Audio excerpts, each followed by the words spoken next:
Casino. You're saying you recorded in Los Angeles. How do you know the name?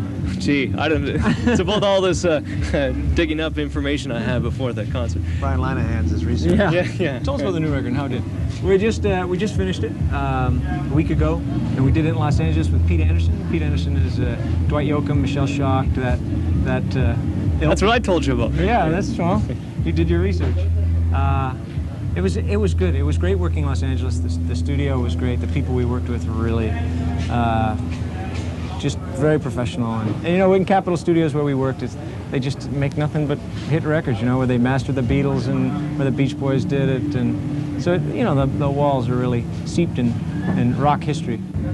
Do you still try and have that live feel on this album like you did on I think this record sounds more live than anything we've done. Oh, really? Do you try like to make it sound like it's a one-take type song? No, not really. You know, we just try to get as much energy into the track as possible. But you know, there's a lot of people who say they do things in one take. You know, and you know that's bull. Yeah. And then you know, some people do stuff in one take, and you know, it sounds great. Sometimes it doesn't. You know, there's quite a distorted mythology about the one-take thing. In one era of recording, it was the only way, really, you could record, and the way you got great recordings. But, you know, it happens once in a while today, but it's not the same thing. But it's basically more of a, if I can say, an old-fashioned type feel. Is that what you Well, the one-take thing is, like, let's say if you're the Doors, right? You can't layer that sort of music. Like, you know, they're playing off each other all the time, and it's like, you know, it's more like a jazz thing than anything else. So then you have to do it all playing together, and so that's important. You know, we had a couple of songs on Diamond Mine that were off the floor, you know, one-take type things. And, you know, there's a certain vibe to them that's really nice. But, you know, the one-take thing is, it's almost like a musician ego thing, you know, to say, we did it in one take, you know, and, you know, we did it right off the floor. You know, it doesn't really mean that much. If the song sounds great, it sounds great. It doesn't matter how many takes it was. See, I like the Beatles when they're making the White Record, were doing like 106 takes of a song, where John Lennon would try singing lying on his back and seeing maybe that would sound better, or else once they tied him up from the ceiling head down and swung him around the microphone because he wanted to see if he could get like this weird sound of like a dolloper effect going around. So, you know, it all has its place. There's a guy with research there, folks.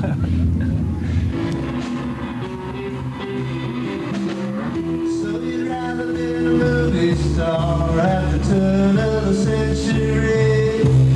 Well, you never asked for this miracle trick. The genius in the military. You're definitely conscious of all the stuff that's gone on in there. And in Capitol Studios, there's gold records from the floor to the ceiling.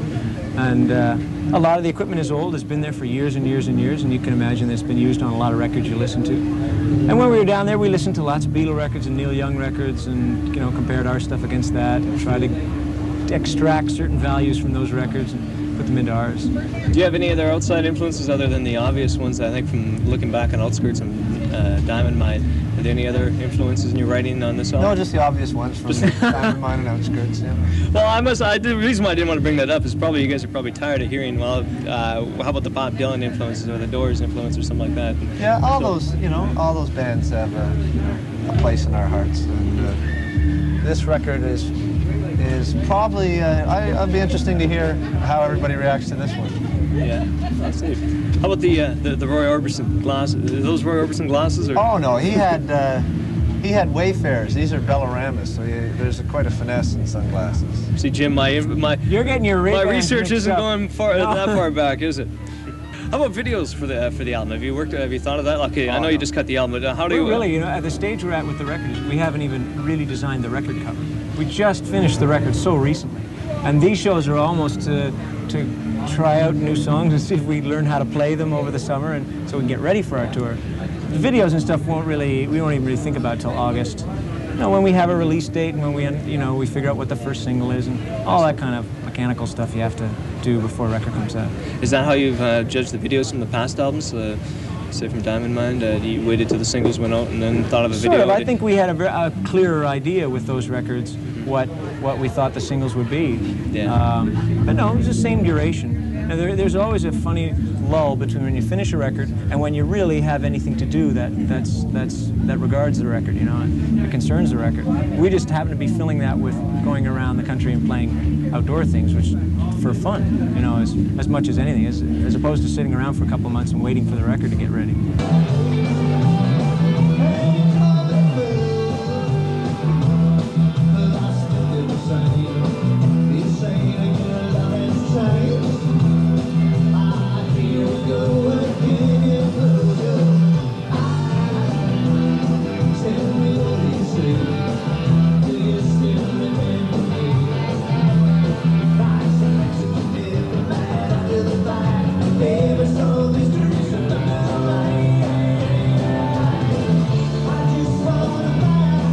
I'm Greg Keeler from Blue Rodeo. I'm Jim Cuddy, and this is our video Diamond Mine on Rockin' and Reelin'.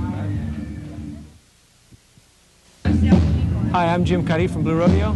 And I'm Greg Keeler, and this is a video called Diamond Mine. I thought you were going to say that. Rockin' and Reelin'. No, you were going to... You can ad-lib it. Let's just ad-lib, Jim, okay? All right. I couldn't follow the script. Okay, all right.